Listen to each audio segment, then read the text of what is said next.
States of America, and to the republic for which it stands, one nation, under God, indivisible, with liberty and justice for all. Thank you very much, Ms. Middleton.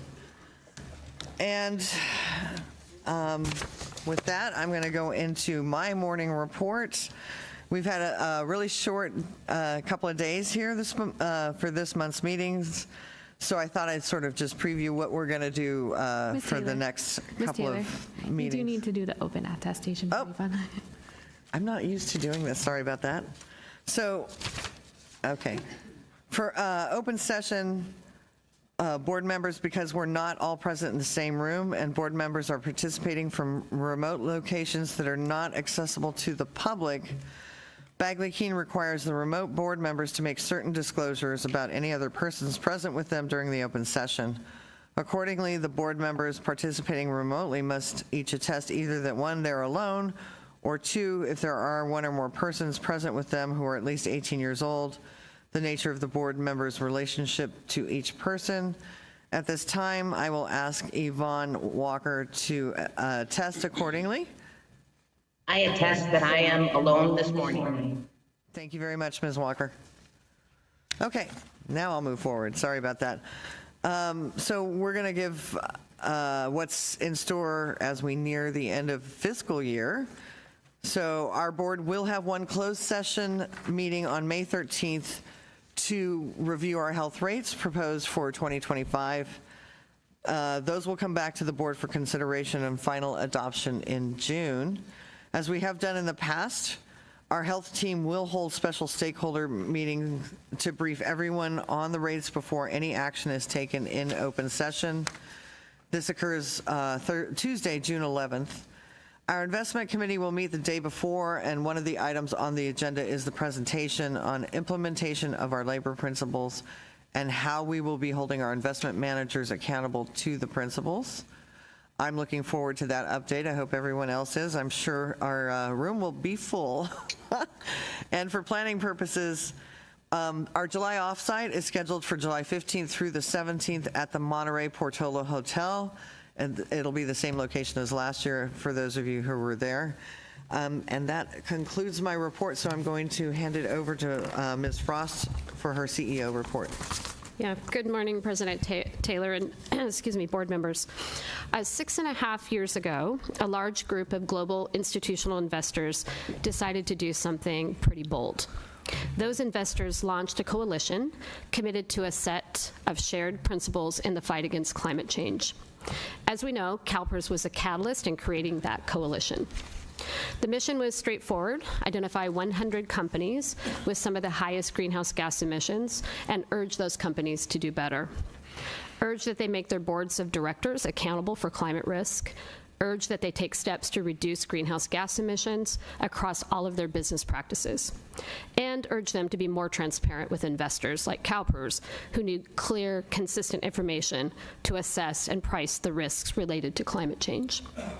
In 2018, the list of companies grew. Today, the coalition is known as Climate Action 100+. By the end of last year, engagements were underway with 167 companies across the world. Make no mistake, the effort has produced real results. 3/4 of the companies identified have committed to net zero emissions by 2050 or sooner for Scope 1 and Scope 2 emissions. And almost all of the companies now have board committee oversight of climate change risk as well as opportunities. CalPERS believes in the goals and the work of Climate Action 100+ more than ever. We provided leadership at its beginning, and as the organization enters into its second phase of work, we are again raising our hand to serve among its leaders. I'm pleased to announce that this week, CalPERS Chief Operating Investment Officer Michael Cohen will become the new chair of the Climate Action 100+ Steering Committee. So let's do a congratulations to Michael. He's sitting right behind me. So investor partners fill the position on a rotating basis, and we are always happy to do our part. And I want to take a moment to thank and congratulate Francois Humbert, the outgoing chair of the steering committee, for his work and his leadership. Michael Cohen's participation on the steering committee begins later this week, and when he becomes chair in May, it will mark the second time that CalPERS has held this leadership role since 2017. His service to the organization comes at a crucial time. Not only are we fighting an existential race against the clock, but we're also sadly fighting, in some corners, a creeping sense of complacency. But this is not a time to be complacent. Our success so far is not enough. The cause of combating climate change will not just move forward on its own. In recent weeks, some influential investors have decided that they no longer want to be part of a global coalition.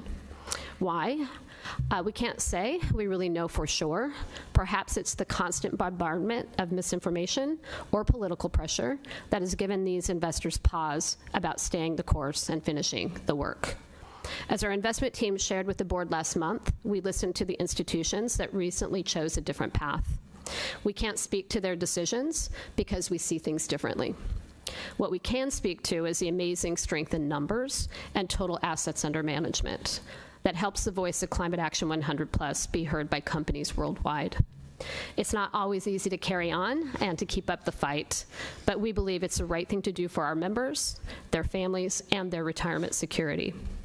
We know that we have a fiduciary duty to our members, and we believe a fundamental part of that duty is to be relentless in examining risk, to be relentless in our search for new investing opportunities, and to be relentless in using our voice to protect shareholder value over the long term. As chair of the Climate Action 100+ Steering Committee, Michael Cohen will help lead the coalition at a pivotal moment.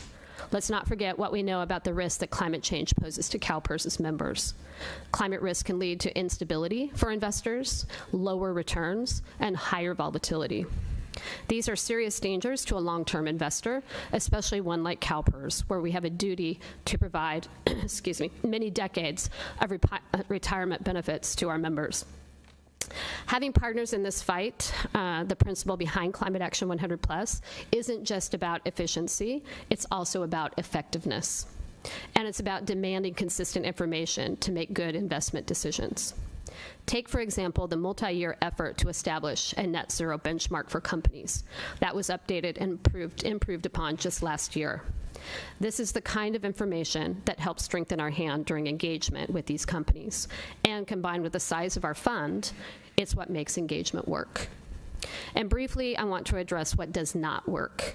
And what doesn't work is a powerful global company that seeks to punish shareholders for speaking out.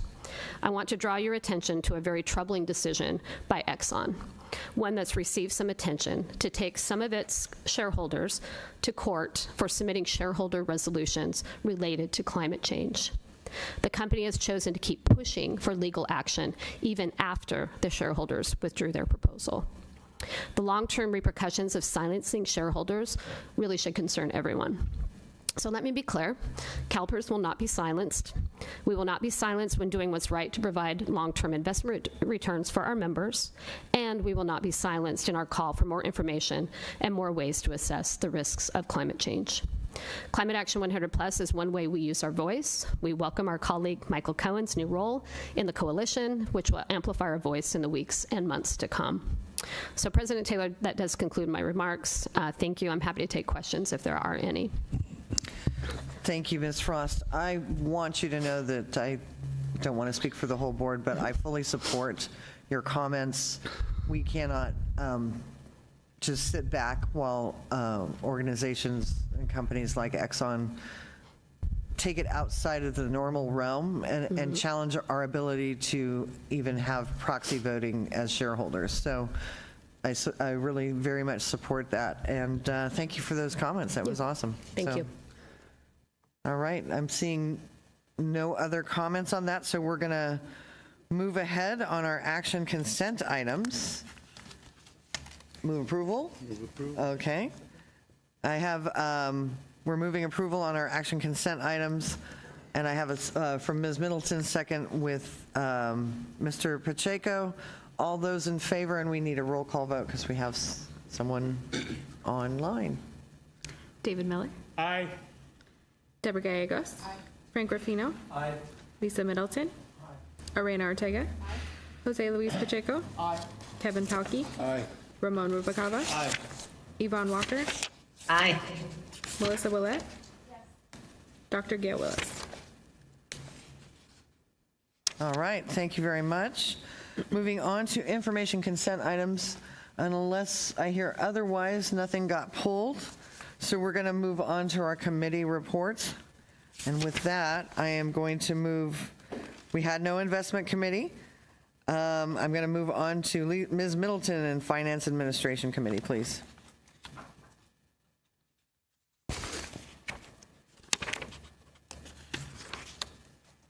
Waiting for the, there we go. You are on. Now I'm on. The Finance and Administration Committee met on April 15, 2024. The committee recommends, and I move, the board approve the following. Agenda item 3C, approve the April 2024 semi-annual prospective report of solicitations, contracts, purchase orders, and letters of engagement. On order by committee, any discussion on the motion? Hearing none. All those in favor, we need a roll call vote, please. David Miller. Aye. Deborah Gallegos.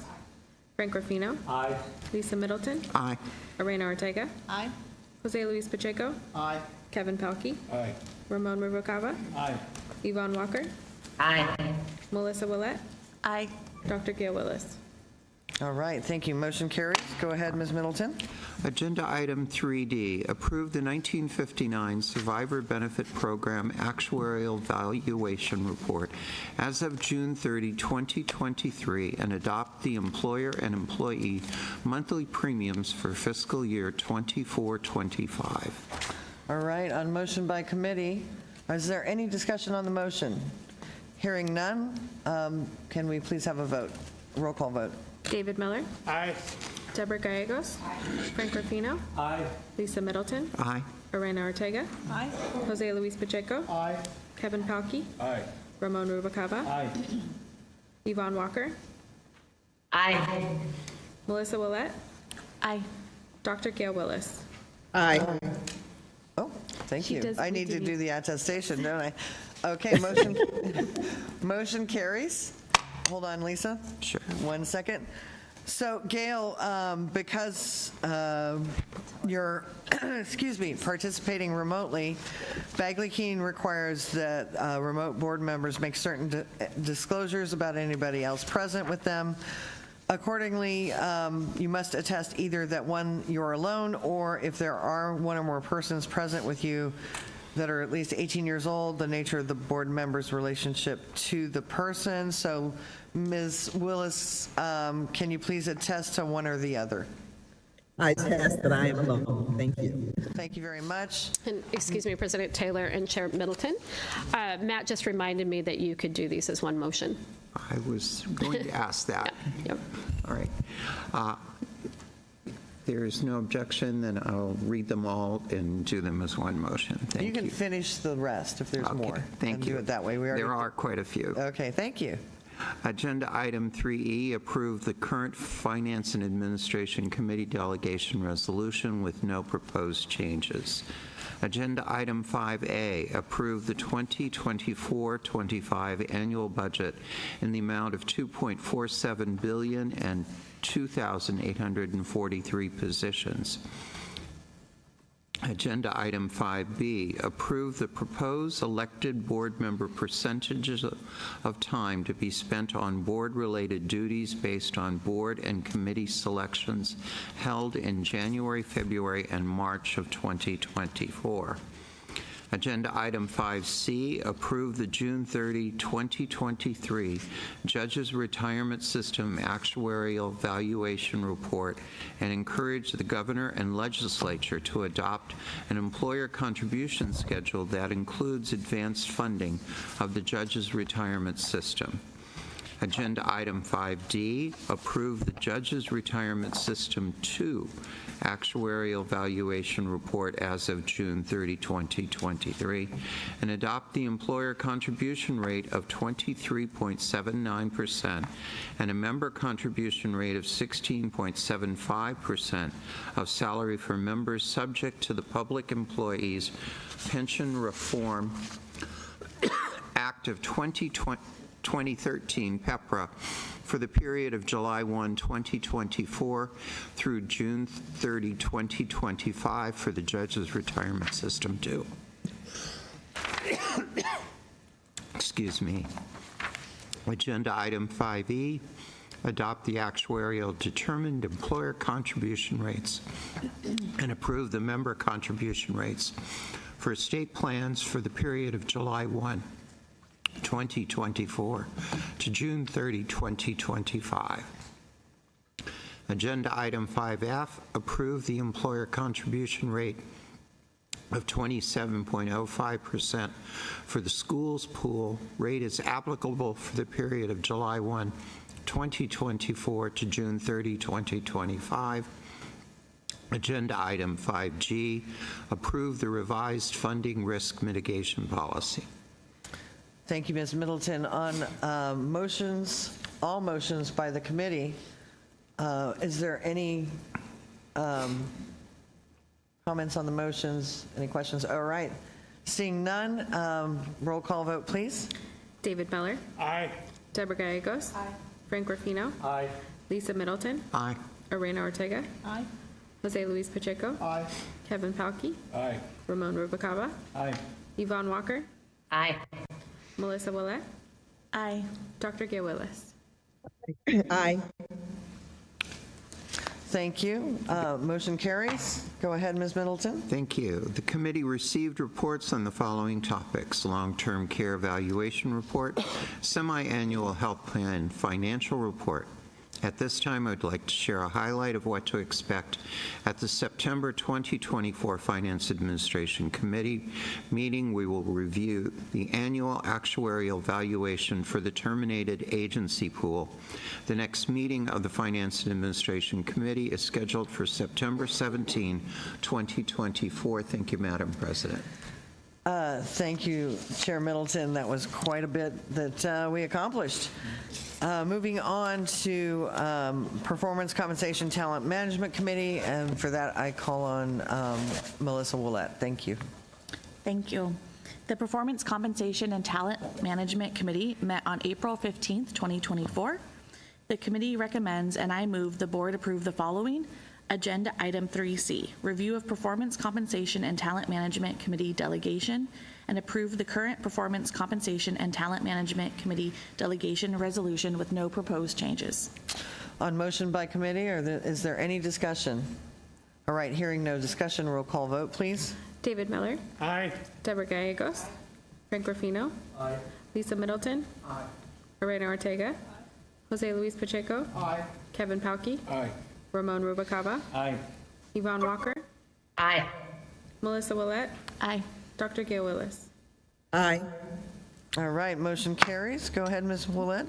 The committee received a report on the annual 2024-25 incentive metrics. The committee also heard public comment.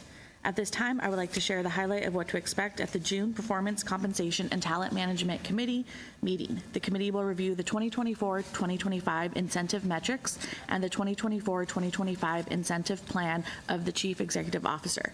The next meeting of the Performance Compensation and Talent Management Committee will be scheduled for June 11th, 2024 in Sacramento. Thank you, Ms. Willett. Our next action item on the agenda is proposed decisions of administrative law judges, and for that, thank you. I will call on Mr. Miller. Oops, hold on. There you go. I move to adopt the proposed decisions at agenda items 8A1 through 5 as the board's own decisions in their entirety, and to deny the petitions at agenda items 8B1 through 3. All right, any discussion on those motions? I think we need a second for that. Oh, yeah, we do. Second by motion by Mr. Miller, seconded by Mr. Pacheco. Any discussion? Seeing none, please, let's do a roll call vote. David Miller. Aye. Deborah Gallegos. Aye. Frank Ruffino. Aye. Lisa Middleton. Aye. Lorena Ortega. Jose Luis Pacheco. Aye. Kevin Palkey. Aye. Ramon Rubalcaba. Aye. Yvonne Walker. Aye. Melissa Willett. Dr. Gail Willis. Aye. All right, thank you, motion carries. And that is everything, I take it, for our proposed decisions. We are moving into information agenda items, and that's our state and federal legislative update. So Mr. Brown, please go ahead.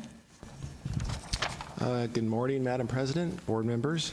Danny Brown, CalPERS team member. This is the state and federal legislative update. On the state side, the legislature reconvened on April 1st from spring recess, and first policy committee hearings are in full swing. They have until April 26th to hear all fiscal related bills and get them out of the first house. Pretty quickly after that, bills must pass out of appropriations by May 17th. I'll just highlight one bill. It's our co-sponsored omnibus bill, AB 2770. This bill was heard in Assembly Public Employment and Retirement Committee on April 3rd and passed out on consent. The bill will be heard tomorrow in Assembly Appropriations Committee. This bill includes several technical and clarifying amendments to the Judges Retirement 2 law related to the implementation of Assembly Bill 2443 from 2022. Since we are still early in the second year of the legislative session, we expect bills to continue to get amended as they move through their policy and fiscal committees. We will continue to monitor and assess those amendments and add any bills to our tracking list as appropriate. On the federal side, both the House and Senate have recently returned from a 2-week spring recess. Before they left on break, the House and Senate did pass all of the 2024 appropriations bills. Unfortunately, the appropriation package did not include any of the bipartisan health care provisions that we had written to Congress about. We do expect, though, there will be another opportunity after the election when there is some other must-pass health care legislation.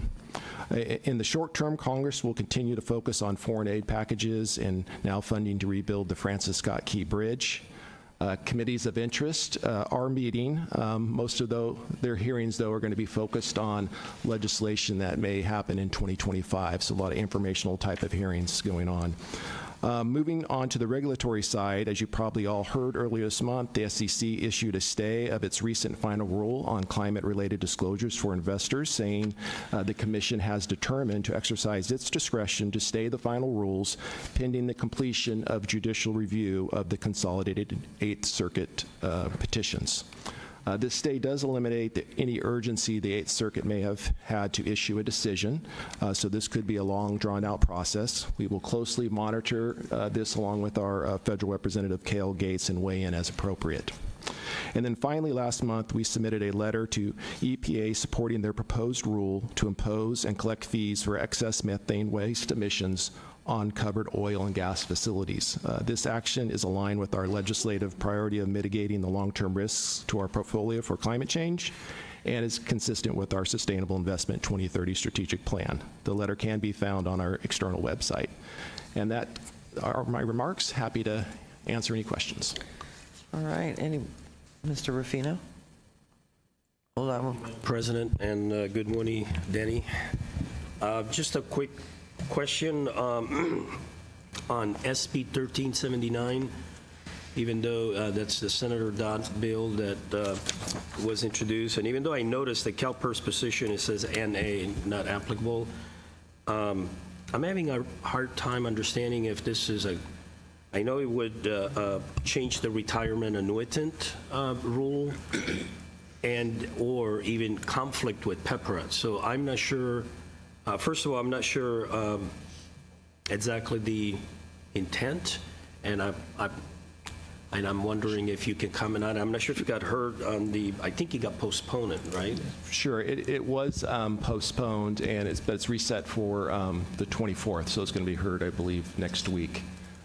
So it's a bill that's focused on the County of Solano and the City of Vallejo, and it is a 5-year exemption to the 960-hour limit for retired annuitants. And so their City of Vallejo is having a difficult time hiring police officers. Mm-hmm. Solano County is having to then backfill that and cover for them. So they're looking for this exemption so that they could hire police officers or sheriff deputies as retired annuitants until the City of Vallejo can build up their police force. And so it is a an exemption to the 960 rule for those two entities.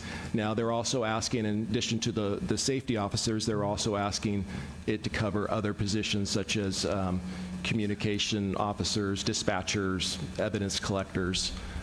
So I think that that is the purpose of the bill. I think to your point, I think the committee does have concerns, if you've read their analysis, of chipping away at PEPRA. So even though they may have a good reason for needing this exemption, they're always concerned about chipping away at PEPRA, because then someone else is going to come along and want something else. And that's specific only for one county, or does it allow any other agencies? Because anybody can make an argument. We need, right. Well, the bill is only for Solano County or the City of Vallejo. So right now it's specific to those two public agencies. Okay. Thank you. Thank you, Madam President. Thank you. Mr. Pacheco? Yes. Thank you. Thank you, Madam President. And thank you, Mr. Brown, for your presentation. My only question is with respect to AB 2200, Mr. Assemblyman Ash Kovra, with respect to the guarantee health care for all. Are there any principal co-authors besides Mr. Kovra that are associated with AB 2200, excuse me? Yes, there's quite a few. I don't know them off the top of my head. I can get those to you if you're interested, but yeah, there is quite a few co-authors on the bill. Okay, and the hearing's going to be happening, I guess, very, very shortly, next week, I believe. April 23rd, yes. And that will be its first hearing? Correct, yes. Okay. Thank you so much, sir. Sure. Thank you. Seeing no other questions.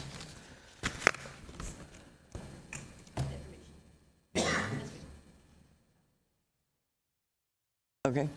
Seeing no other questions on for you, Danny, I think we'll move on to summary of board direction. Ms. Frost? I didn't record any board direction beyond the committee instructions. Okay. And did we have any public comments? Wow. It is 9:30. We are done. So we'll adjourn the open session right now into closed session for items 1 through 3 from the closed session agenda. These will include the following litigation matters: Wedding et al. Versus CalPERS, CalPERS versus KCP Cal LLC, and we will also receive the general counsel's update on pending litigation. After the closed session, the board will reconvene in open session to close the board meeting for the day. Thank you very much, everybody, for attending our very short meetings for this month. We will see you in May. In June. Thank you very much. Yeah, why don't we do a 10-minute break for people to go to the restroom and stuff?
open session. This adjourns this month's Board of Administration meeting, and our next meeting of the Board of Administration is scheduled for Wednesday, June 12th, 2024. Thank you very much, everybody. Have a nice rest of your day.